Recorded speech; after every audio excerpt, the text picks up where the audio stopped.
yezinto ozifumana kuThixo.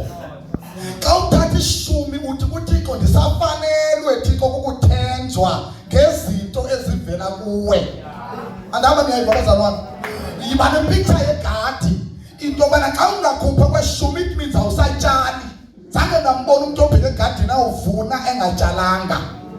Now uThixo is like igadi njengoba ekunikile yonke lento. Xa uthatha kweshumi uthi Thixo ndisafanele ndiseligosa lokubana ungandinika izinto zakho ndizenze njani na ndisiphathe kakuhle.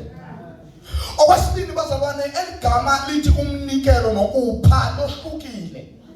Abazalwane siyavama ukwazi kakhulu le ndawo yokupha leyo umnikelo singayazi kuba wenje uThixo ulithanda kwakhe ihlabathi uze wancama. Ukunikela bazalwane kunokuncama phakathi. Umzekelo ngondiza apha mina bengishiyekele ndiyalezwa nje sathi ngihleli utata wafuna wathi ungene pha egadini uyikhe yonke icarrots yakhe le bengitya bazalwane apha. Hayi nami ndaqomba ukuthi endodeni ngayibheka bazalwane isaka ndibuye nalo lithe gabu lindisinda. Ukunikela kuhamba nesacrifice. Uba ngabana ubona impahla ongasayithandiyo egugileyo ubonelele omnye umzalwane oyidingayo inhle loo nto bazalwane kodwa ungacingi bangumnikelo. Siyavana konzweni. Xa ubona isihlangu esiphungukelwe intiphu wena ongasasinxibiyo intiphu elanti lapha eqhopsini ngezantsi nithi na xa uthatha esasihlangu unika umzalwane osidingayo ndithethe loo nto intle kodwa ungayibaleli ekuthinini ngumnikelo uyampha.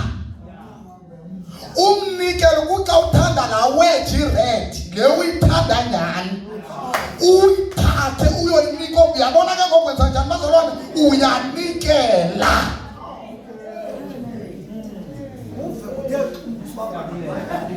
Ingina mnabazalwane ndiyile ntloko yoba umntu umnito funeka ayithatha ndoyitshisa uba uyayifuna. Uba mna ndithi xa ndiyijonge uba mandisayinxibile makayonyula emlilweni khona umzalwane okayonyula ndiyoyiphosa wayithatha ndiqoba akho xaki. Because bazalwane ungapheleli kwilevel yokwembulela ucinga uyanikela. Intliziyo yakho ayikho ixebuke uqomba Thixo bengenwe yintoni ngumnikelo ke lowo. Amen bazalwane konzweni. Because bazalwane le ndima ibandla nizoniva bazalwane ithi my bishop intento kuthiwa Rome was never built in one day. Kwiphulo bazalwane iwese sisizulwane ndisikhokhelayo into yokubana bazalwane isinganikeli sizolimitheka nomsebenzi kaThixo awuzuya ndawo. Nikhona bazalwane. Xa ufunda iBhayibhile yezenzo emva kwePentecost nje chapter number 5 siqale ku4 kanti manje ithi iBhayibhile abazalwane bathengisa intsibi zabo baza nazo bathengisa konke yabo. Ithi iBhayibhile babenikana ngokokuswela ne-mission trips. Uhamba vangeli oPawulos waphuma kulaa mali le ithi iBhayibhile uSafira noAnaniya bashinda bafa. Babulawa yintoni kungekho mntu ume ngaphambili wafundiswa wathi zami into zenonke kungoba uMongcwele wayisazi uba izwi alizuhamba aphanthini aba selifikile kubo. Balazi uba izwi limahala kodwa ukulihambisa kuduru. Andiphinde ukushunyelwa kwezwi uthi Yesu ndakwamkela kunjani na kumahala kodwa xa kuthiwa uyabona xa kuthiwa kuyayiwa endaweni. Uyabona xa kuthiwa kuyayiwa kuduru kakhulu bazalwane. Kakhulu na ukudingeka kwathina bazalwane sazi into yobana ukuze lihambe liyofika kwaseTshangani alihambi ngemithandazo qha lihamba ngokokunikela. Wagqibela ukunikele kuxuntsuka inhliziyo yakho. Nothe xa wena qha mhlawumbe usipha umzalwane into ethile. Manenza lithi umzekelo omfutshane bazalwane ubumfundisi uzenzile. Cela uze dada unike omnye ikhamera bazalwane. Kuba nje umntana wethu ngimthanda kakhulu lo. Ngiyagruma. Cela uze sizothandaza. Uvela ngithandaza. Ngiyabona umfundisi uzenzile mhle kanjani. Ngijongile. Khawujike mfundisi uZenzile. Aw. Uyangidlula. Bambani bazalwane. Le suti ndayithengelwa ngomnye umzalwane. Wayichaza iprice yayo yayisentsha more than 4,000. Ndathi xa ndiyinxiba noma ndayinxiba kabini kathathu. Yayazi mama. Wathi uMongcwelayo yakho le suti. Ndangayinxiba wathi uMongcwelayo yakho. Ndikazenzile. Mama la bazanbe honest ngoma ndiqiniseke uZenzile akakayinxibi ne 2000 isuti. Utsho mna bazalwane ngithi hayi kodwa madodana noko avela ndiqise ndimnike 4. Hey wathinga uMongcwele ay ngumsekelo nje bazalwane lo ninitsa noyenza. Ngayinika nomfundisi isuti. Ndabheka eBhayi ndashumayela ndabuya ndabe ngizobheka eMpumalanga. Njengoba ndimnike le suit ye 4,000 xa uhlala phansi umfundisi imqhobele izandla. Xa ndifika eMpumalanga ndishumayele kuvele the same person athi gqi ephethe azichaze iprice yazo ba uyabona ke ezi yantoni xa ndibala 12,000 nazo sizonikwa nje mna. Ndiyacinga into yobana uba bendingamnikanga uZenzile every time inga-obey uThixo xa isithi nikela yazi uba uvimba kwawena awuvimbi lo ufanele uyamnika uvalela wena amathuba. Soze mhlupheke mna bazalwane. Ndisabambele principle yomnikelo indlala yobuzwa kwamakhelwane. Nikhona bazalwane. Tenzeka siyi-understand le nto one izwi lifuna abantu abajilekelwe yile nto yomnikelo nokusindiswa. Ithi iBhayibhile ukupha kusikelelwe kunokwathi na kunokwamkela noba lisela ke eliphayo. Sendizohlala phansi uTaJombile uyandibanisela uthi omnye uyawabiza ke lamagama ababhishop koGlava nobani kodwa andiqondi uba nguGary Glover kodwa ngababhishop abathandayo wadiploya kwelinye ilizwe into yoba makayokhokhela i-local church ethile. Uthi uTaJombile xa ifika eMerika ke xa ungena moto uhlupheka as a result umuntu wapha xa ithi uyahlupheke lila uthi ndandilala emotweni uqomba uyahlupheka wawulala emotweni. Alilo umuntu wakhona nyani uthi uTaJombile lo mbishop uthi kanga wayenenhloni ngenxa yabantu behlupheka ithi imoto wayishiya ngapha ndikwenzela umzekelo wayishiya eCanzibe ehle ngenyawo kuba nguye yedwa uqhuba imoto bahlupheka abazalwane. Uthi uTaJombile lo mfundisi wafuna ukubashiya abazalwane. Uthi wathandaza wathi uMongcwele efundisa abantu ngeshumi nangomnikelo. Hayibo abantu abahluphekayo ishumi nomnikelo. Kanti bazalwane umnikelo neshumi ndiphatha la ikhumshana is the only escape to poverty. Umnikelo noshumi yiyona ndlela yokuphuma entsokolweni nasendlaleni.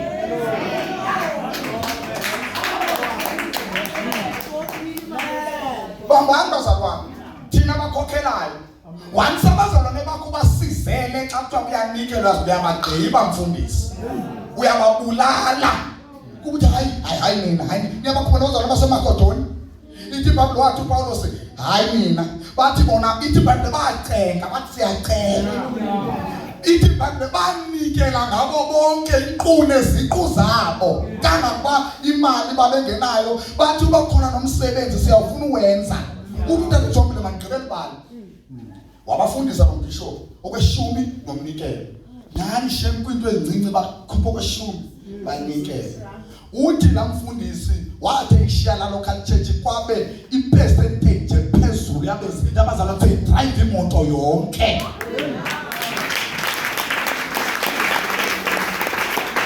Ndiqhela ukuthi ngicela sizene nathi kasinikele. Ndiqhela ukuthi bazalwane uba wena uthi enkosi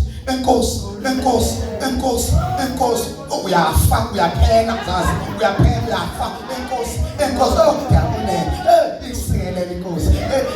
Futhi into ebuhlungu iza xa isikelela nyani lo muntu uphinde ube nomoya ulibele babe kuthiwa wena.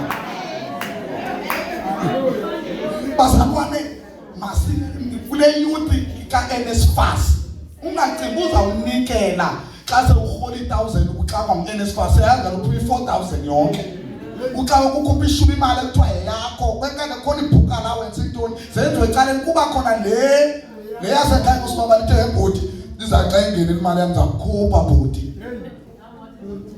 Bazalwane, makasincede uThixo kule nkonzo yomnikelo. Xa ndivala into yami nobe mvuselelweni awuzuya. Xa kuyolanda imiphefumulo yiyo yodwa indawo uYesu angathembisanga ngesinye isiqu athembise ngaye. Ebethi bazalwane xa ifundisa makhulu nami ndathi uYesu umthethele kuzoma endaweni yami kodwa wathi xa ifika kule uvangela kuhambana wathi niyabona mna ndinani ngikhuliswe iphakade. Mangichazele bazalwane idiphu lento yomnikelo mandenzele umzekelo. Ishumayele eCorhana utata uyangicela uthi mandishumayele kubantu abatsha nami ngilungise ivesi yami.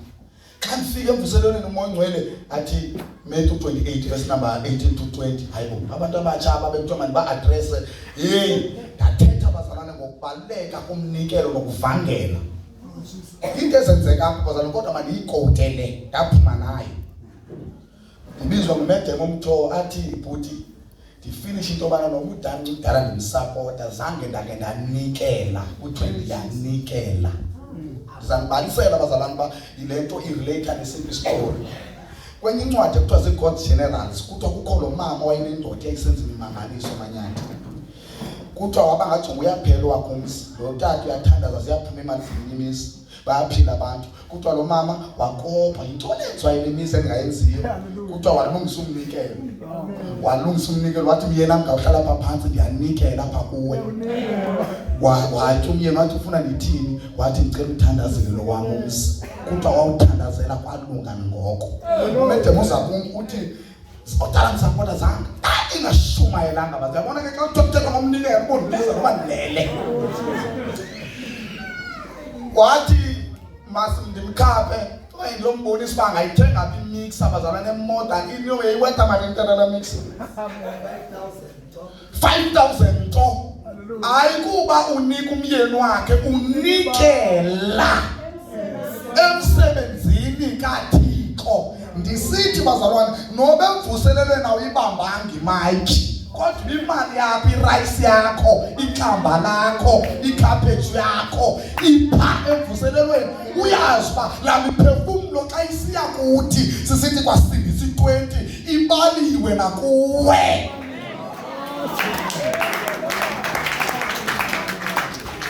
Abanye ezulwini njengoba thina sawubuza uba besithembisa ngabashumayeli wena uzawubuza ukuthela unganikeli uThixo le portion akubeke kuyo ukubekele for the benefit of the kingdom. Le mali unayo yezinto zikaThixo. Wagqibelani unikele ukuxebuke uyamjika wena uMoya Ngcwele athi thetha uthi hayi kodwa kuthini. Bazalwane bam into omnikelo ayinathi uba ezo ayinathi uyahlupheka ukaphange uqala ngokuhluphekayo. Ndikhumbula kwafika enye incebo yaseBotswana ibizwe nguRev kaVuselelo. Ndithi bangayijonga ayibuhlungu inhliziyo yami ayishumayele incebo ayihluphekanga. Yo usizi ukwe ngoqatha uThixo yena madoda hayi ngami isuti yami ngeke ndiwubukele lo mbono umuntu kaThixo eshumayela into ezinje ibhlukhi bengathi ekamfukeni ubani yayibona. Bazalwane ndenzela uba ngawuthatha isigqibo namhlanje nguwe udileya umnike udileya izinto bekufanele zizakuwe. Hey bazalwane nonceko leyo ayi ngisiyami yaske uqala ibandla nanto bazalwane sizonikela namhlanje. Ndenza uba xa umnikela namhlanje sinikele uba uvile kuthiwa kwityala bazalwane sinikele lelityala liphele kodwa ke wena xa ufika kwakho ucinge umntu umnikela ngale nto ucinga ifanele wena. Uyabona le uthi xa ujonga uba le indifanele yile uyithathayo uyonika umzalwane umnikelo igama laloo nto. Ikhona bazalwane sangasibuthixo angasinceda ke bazalwane naxa kuthiwa kumiswa imvuselelo ngokomnye more bazalwane ngenza mama bishop ngiyayifaka nansi i-application yami napha kwinkonzo zika-national ayikho right le nto baxa uzomisa imvuselelo sizoclaim e-ofisini yakho bekusuppose babazalwane bayayazi babenza ntoni xa kukho imvuselelo. uTathobile wahamba no-memorandum sisayifakile sisithi sicela nje uba lo mali ihambe akafundiswe nakwi-national platform sime sicacise. iBhayibhile xa ndibhala bephuma esiqithini saseMalta uPawulos ithi iBhayibhile banikelelwa ngokwesidingo ukuba mabaqhubeke baye kwenye i-mission trip. Bathi uPawulos ubhala uLuka uthi basinika zonke izinto esasesidinga. Ukuhanjiswa kwezwi ayikho kwe-ofisi kokwethu singabazalwane. Amen bazalwane. Ayibonga. Yaphinda thina ukuhanjiswa kwezwi uba yake yavulwa nomnyango leyo sa-40 line sonke baye regionini sa-claim 20,000. Ndicela ndihamba mnyaka womnye baphinda bakhala ubishop bathi phelile bazalwane.